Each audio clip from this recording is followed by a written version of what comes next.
I stared at my phone, my hand shaking so violently I almost dropped it. The text lit up the screen, each word cutting into me like a knife.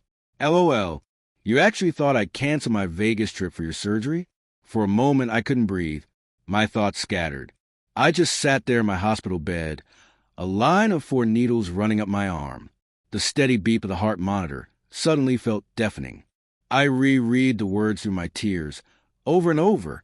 This wasn't some random stranger texting me. This was my wife, the woman I had vowed to love through sickness and health, the one who promised she'd always be there. And yet here I was, about to face surgery the next morning, abandoned by the person I trusted most. Chapter 1. The Breaking Point.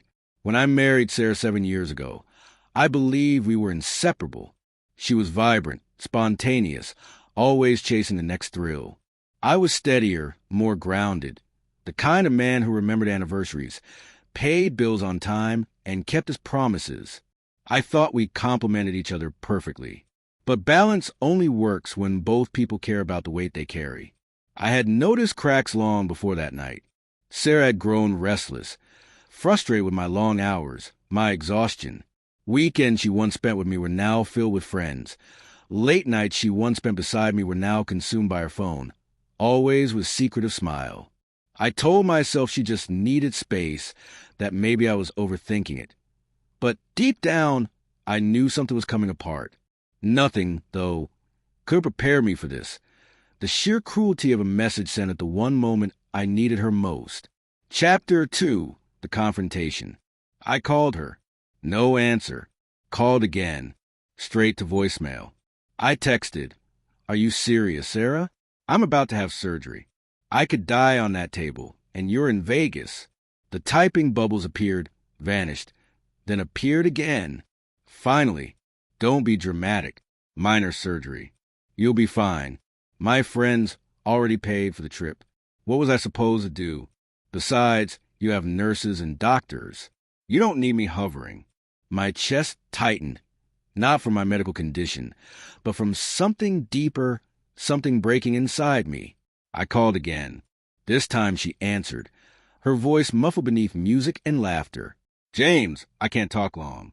We just checked in." "You just checked in?" My voice cracked.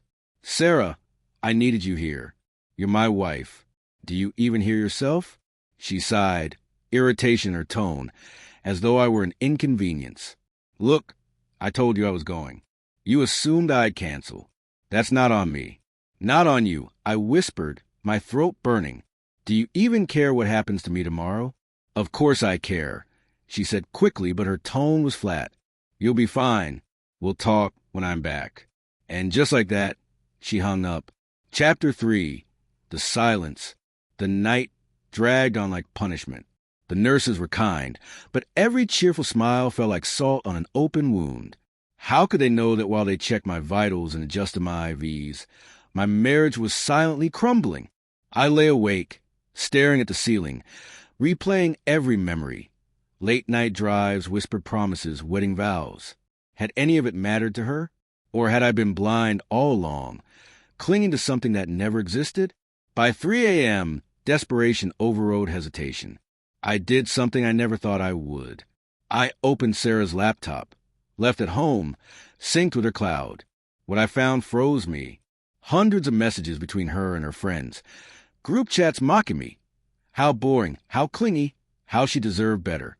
Photos of her in Vegas, not just with friends, but with a man I didn't recognize.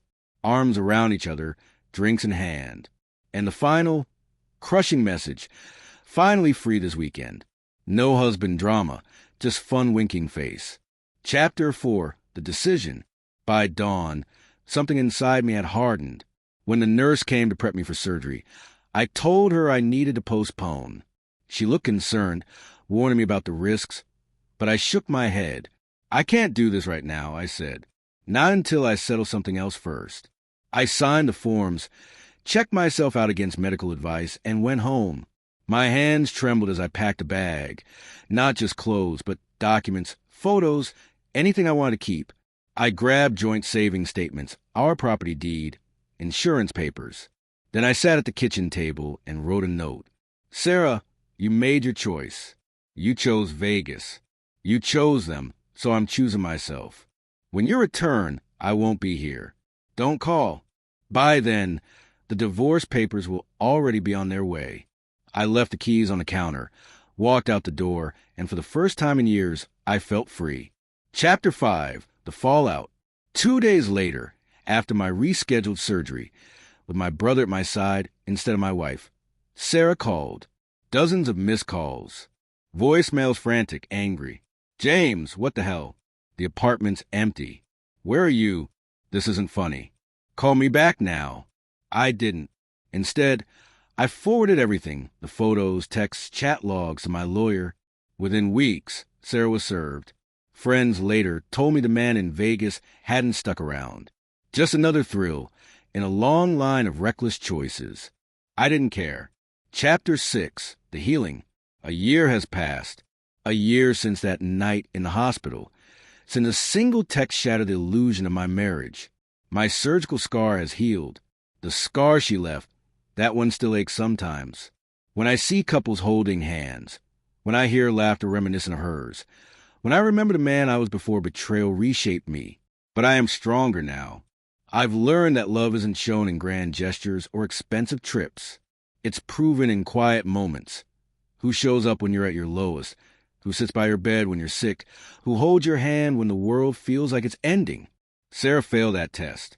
I passed mine. I chose myself. Epilogue, the last message. Every so often, Sarah tries to reach out. The last message came 2 weeks ago. I miss you. Can we talk? I made a mistake. I didn't reply. The truth is simple. She made her choice that night in Vegas. I made mine when I walked away.